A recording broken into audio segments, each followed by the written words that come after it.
खुलुमबाय आं सिबिरानि ब्रह्म नोंथांमोनखौ आं Bodo News चेनेलाव गासैखौबो बरायबावनाय थाबाय नोंथांमोननि थाखाय आं गोदान मोनसे भिडिअ लानानै फैबावबाय अन्नानै भिडिअखौ जोबजासिम नायलांदो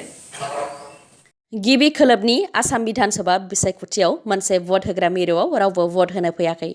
बे जाथाया आसाम नागालेन्ड सिमानि सरपथार विधानसभा बियाबनि ए सेक्टर भट सेन्टाराव जादों जाथायनि सोमोन्दै बे भट मिरुनि प्रिसाइडिं अफिसारा बुंथिनाय बायदिब्ला बे भट होग्रा मिरुआ आसामनि सिङावब्लाबो नागाफोरजों सामलायजायो जायनि थाखाय आसामनि भट होग्राफोरखौ नागाफोरा सिगिनानै दोनो आरो आसामनि थागिबिफोरा भट होनो थाखाय भट मिरुसिम फैनो हाया आरो बे जाथाया थांनाय 25 बोसोरनिफ्रायनो जाबोदों होननानैबो फोरमायथिदों बिथाङा फोरमायथिबावनाय बायदिब्ला गिबि खोलोबनि भट होनायनि सानसे सिगां बिथांमोनहा 301 नं इ हेकु मेमोरियेल स्कुल भट सेन्टारसिम थांदोंमोन बे समावबो बिसोरो उदाङैनो नागाफोरखौ हाथियार लानानै बेरायनायखौ नुनो मोन्दों होननानैबो फोरमायथिदों बिथाङा नागाफोरखौ गिनानैनो बे भट मिरुआव हर थानो हायाखै आरो रैखाथिनि थाखाय गुबुन फरायसालियावसो हर थाहैनो गोनां जादों होननानैबो फोरमायथिदों बिथाङा बेनि अनगायैबो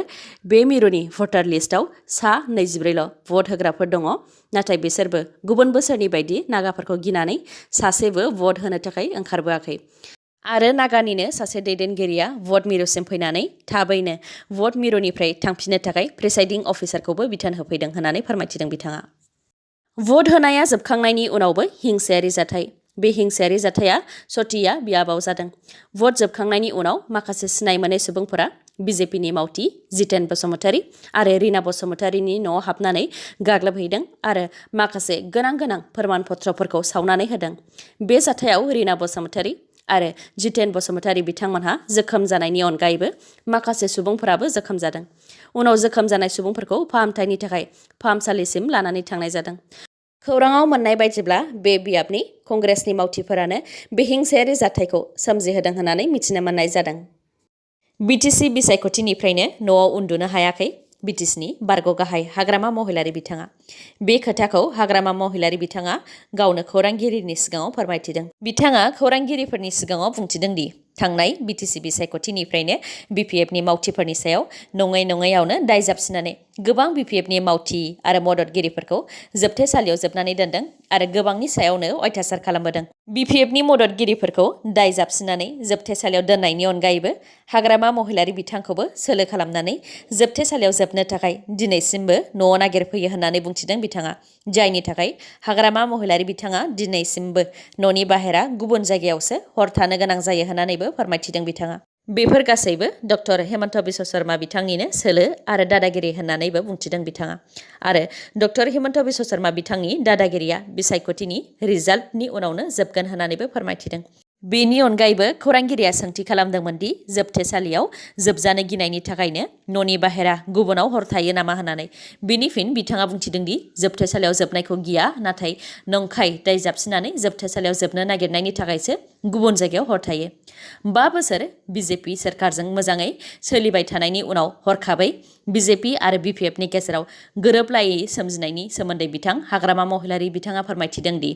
नेडानि मिटिंआव बिथां हाग्रामा महिलारिया आसामनि चिफ मिनिस्टारखौ सर्बानन्द सनवाल बिथाङानो जानांगौ होननानै बुंथिदोंमोन बिथां हाग्रामा महिलारिया फोरमायथिनाय बायदिब्ला आसामनि चिफ मिनिस्टारखौ डक्टर हेमन्त बिश्व शर्माया जानांगौ होननानै नेडानि मिटिंआव बुङैनि थाखायनो डक्टर हेमन्त बिश्व शर्मा बिथाङा बिपिएफनि हेंथा जादों बेनि अनगायैबो डक्टर हेमन्त बिश्व शर्मा बिथाङा जेराव थायो बे हान्जायाव दा हाग्रामा महिलारि बिथाङा थानाय नंला होननानैबो रोखायै फोरमायथिदों आरो बे बाराव महाजोतानो सोरखार जागोन होननानैबो दाबि दैखांदों बिथां हाग्रामा महिलारिया गिबि खोलोबनि मोन 47 बियाबनि मोन 20नि बांसिनखौनो महाजोता देरहासारनो हागोन होननानैबो बुंथिदों आरो बिटिआरनि मोन 12 बियाबावबो बिपिएफ हान्जायानो देरहाफिननो हागोन होननानैबो दाबि खालामदों मानोना महाजोतनि गासै मददगिरिफोरानो बिपिएफ हान्जायानो भट होगोन होननानैबो बुंथिदों बिथाङा फिन खेबसेबाव गोदान अजद दैखांबावदों बिटिसिनि बारग' गाहाय हाग्रामा महिलारि बिथांनि सायाव इएम बिआर फेरेंगा बिथां बिआर फेरेंगाया खौरांगिरिफोरनि सिगाङाव बुंथिदों दि 1996 मायथाइयाव सानै बर' आइजोफोरखौ जिनाहारि खालामनानै मोनसे सावथालफोरनि गामियाव आइजोफोरनि गोथै सहखौ दोनहैनानै बर' आरो सावथालफोरनि गेजेराव दावराव जाहोनायाव हाग्रामा महिलारिनिनो आखाइ दं होननानै अजद दैखांदों बिथां बिआर फेरेंगाया बेनि अनगायैबो 2008 2011 2014 मायथाइयावबो थैनि बाना जाहोनायावबो BPFनिनो आखाइ दं होननानैबो अजद दैखांबावदों बिआर फेरेंगा बिथाङा। मख'नो गोनांदि UPPL हान्जाया BJPजों आखाइ हमनानै बर'फोरखौ फानदों होननानै हाग्रामा महिलारि बिथाङा अजद दैखांदोंमोन। बेनिनो फिन बिआर फेरेंगा बिथाङा गोदान मोनसे अजद दैखांफिनदों BPFनि सायाव। बेनि अनगायैबो 2 मेनि उनावनो BTCआव UPPLनि सोरखारा बायगोन होननानै हाग्रामा महिलारिया बुंथिनायनि सायाव बिआर फेरेंगा बिथाङा फिन होदोंदि 2 मेनि उनाव UPPL सोरखारा बायोब्ला हाग्रामा महिलारि बिथांनि गारियावनो बारसोमनानै थैगोन होननानैबो रादाय होदों बिथां बिआर फेरेंगाया।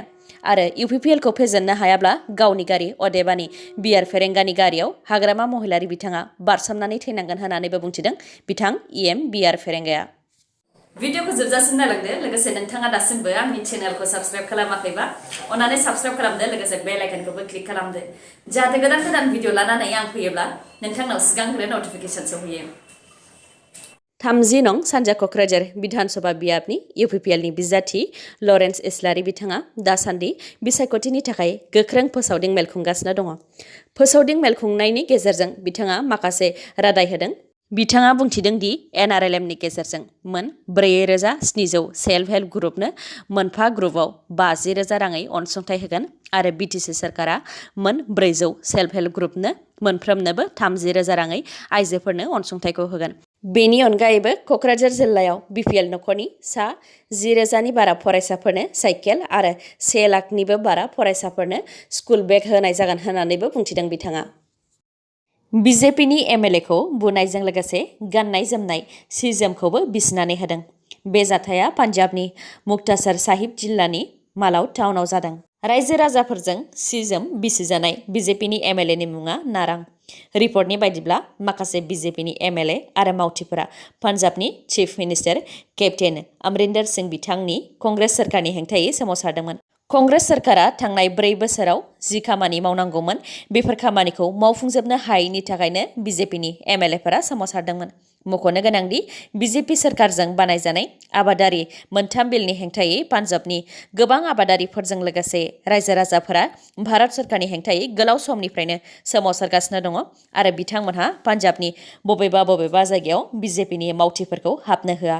जायनि थाखाय पान्जाबनि BJPनि MLA आरो मावथिफोरा chief minister captain Amarinder Singh बिथांनि हेंथायै सोमावसारनायाव रायजो राजाफोरा BJPनि MLAफोरखौ बुनायजों लोगोसे गोसोम खालि सारनानै होदों आरो BJPनि MLA नारांनि गाननाय जोमनायफोरखौबो बिसिनानै होदों।